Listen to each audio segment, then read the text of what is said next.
नमस्कार. आज आपण लेक्चरमध्ये पाहणार आहोत सरकारी आयोग. हा आयोग नक्की कशासाठी स्थापन केला होता? हा आयोग कधी स्थापन केला तर 1983 मध्ये केंद्र आणि राज्य सरकार यांच्यामधील संबंधाचं परीक्षण करून त्यावर की यांच्यामध्ये जो संघर्ष होतो हा संघर्ष का होतो याची कारणं शोधायची आणि त्या कावर उपाय सुचवायचे यासाठी हा सरकारी आयोग 1983 ला स्थापन करण्यात आला. आता हा नक्की आयोग काय होता, याने शिफारशी किती केल्या होत्या आणि त्यातल्या महत्त्वाच्या शिफारशी कोणत्या यांचा आपण आढावा घेऊया. तर पहा, प्रथमतः 1983 मध्ये केंद्र सरकारनं केंद्र आणि राज्य यांच्या संबंधाबाबत सर्वोच्च न्यायालयाचे निवृत्त न्यायाधीश R.S. सरकारिया यांच्या अध्यक्षतेखाली त्रिसदस्यीय या आयोगाची नियुक्ती केली. हा आयोग त्रिसदस्यीय होता. अध्यक्ष होते R.S. सरकारिया आणि याचे 2 सदस्य होते B. शिवरामन आणि S.R. सेन. हे या आयोगाचे इतर 2 सदस्य होते सरकारी आयोगाचे, B. शिवरामन आणि S.R. सेन आणि अध्यक्ष R.S. सरकारिया. या सर्व विषयावरील सध्याच्या केंद्र आणि राज्य संबंधाचं परीक्षण करून त्याचा आढावा घ्यायचा व त्यामध्ये योग्य ते बदल व उपाय सुचवण्याचं काम या आयोगावर सोपवण्यात आलं होतं की नक्की काय बदल काय उपाय सुचवण्याचं काम सरकारी आयोगावर सोपवलं होतं. हे काम पूर्ण करण्यासाठी सुरुवातीला याला 1 वर्षाचा कालावधी सुद्धा देण्यात आला होता, परंतु या कालावधीमध्ये 4 वेळा वाढ करण्यात आली आणि मग आयोगानं आपला अंतिम अहवाल हा ऑक्टोबर 1987 मध्ये सादर केला.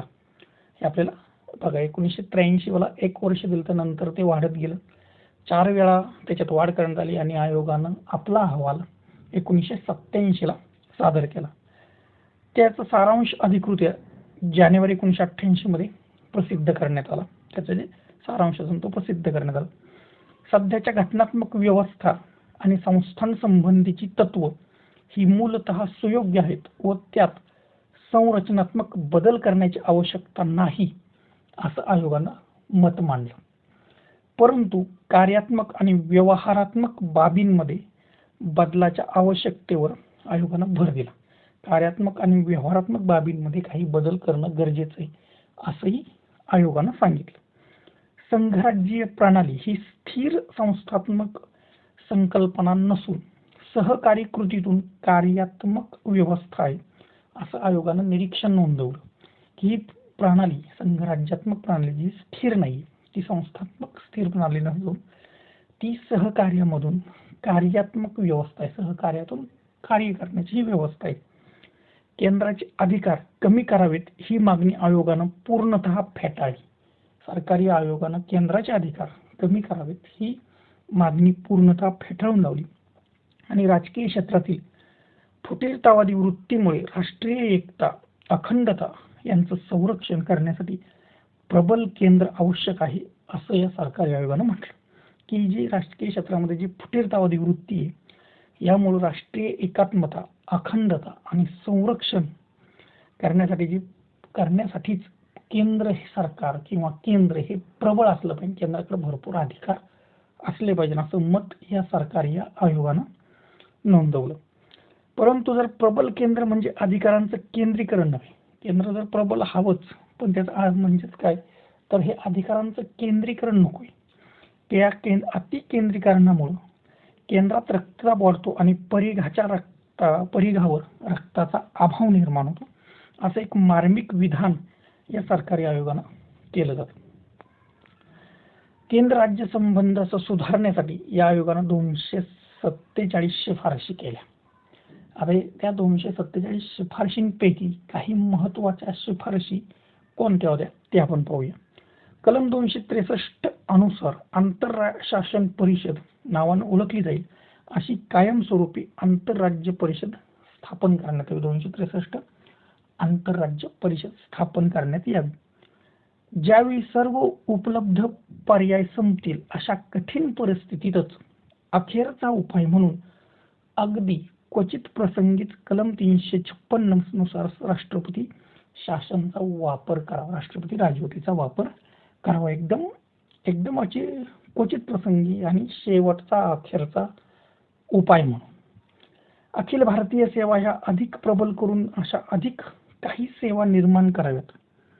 कर आकारण्याचे उर्वरित अधिकार संसदेकडे तसेच राहू द्यावेत व इतर उर्वरित अधिकार हे समवर्ती सूचीत समाविष्ट करण्यात यावेत, अशी ही शिफारस या आयोगानं केलेली आपल्याला दिसून येईल.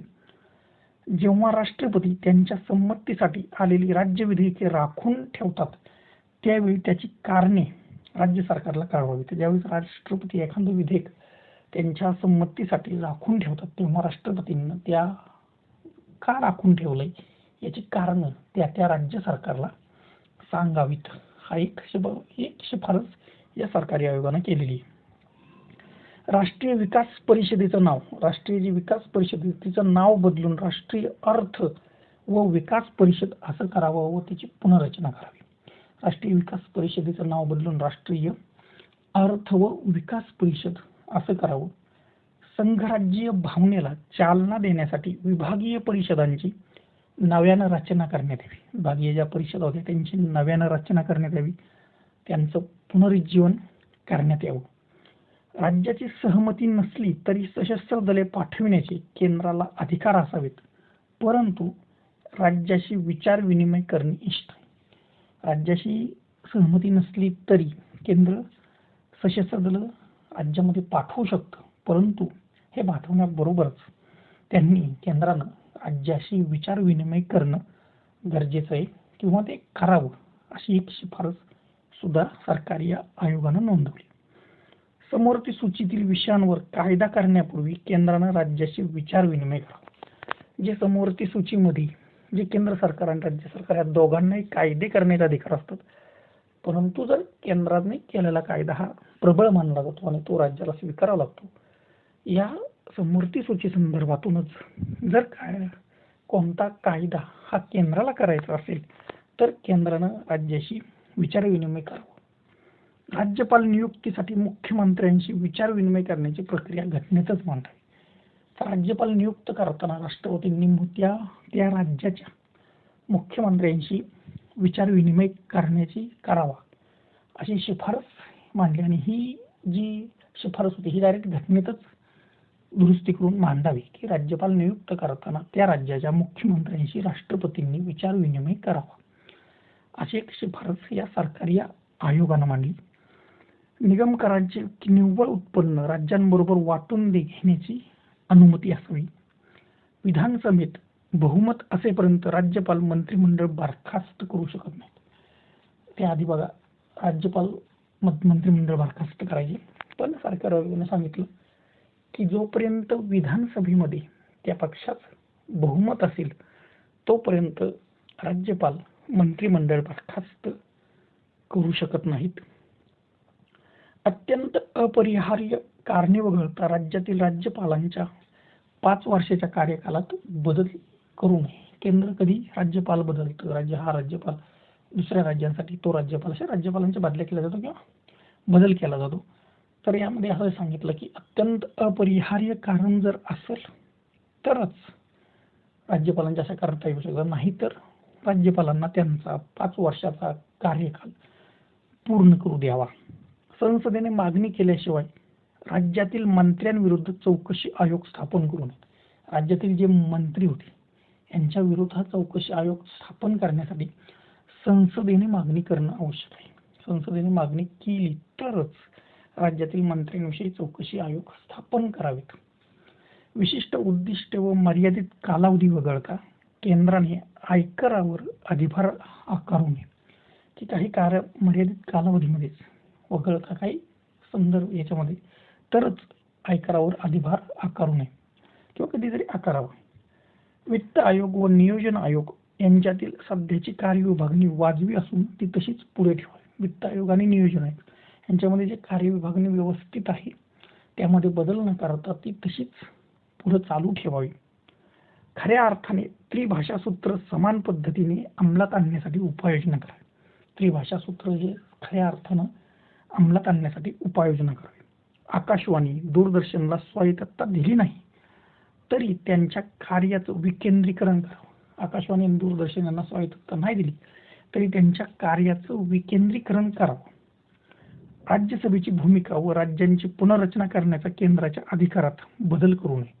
राज्यसभेची जी भूमिका आहे आणि राज्यांची पुनर्रचना करण्याचा जो केंद्राला अधिकार आहे त्या अधिकारामध्ये कसलाही बदल करू नये.